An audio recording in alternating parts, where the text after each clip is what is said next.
નંદીશાળાને સુપ્રત કરવામાં આવ્યો।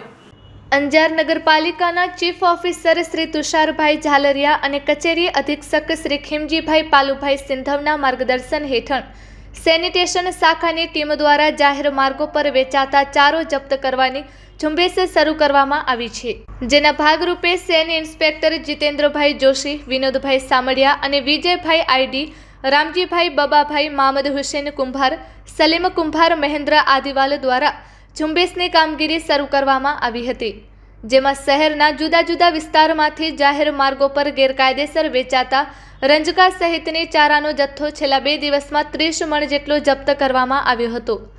જપ્ત કરાયેલો જથ્થો શહેરની નંદીશાળામાં મોકલી આપવામાં આવ્યો હતો। નગરપાલિકાની ટીમ દ્વારા કરવામાં આવેલી આ કામગીરીને નગરપાલિકાના પ્રમુખ શ્રી વૈભવભાઈ કોડરાણી, ઉપપ્રમુખ શ્રીમતી શિલ્પાબેન બુદ્ધભટ્ટી, કારોબારી ચેરમેન શ્રી પાર્થભાઈ સોરઠિયા તેમજ શાસક પક્ષના નેતા શ્રી નિલેશગીરી ગોસ્વામી, દંડક શ્રીમતી કલ્પનાબેન ગોર, જાહેર આરોગ્ય સમિતિના ચેરમેન શ્રી વિનોદભાઈ ચોટારાએ આ બાબતે સહકાર આપવા શહેરીજનોને અપીલ કરી હતી।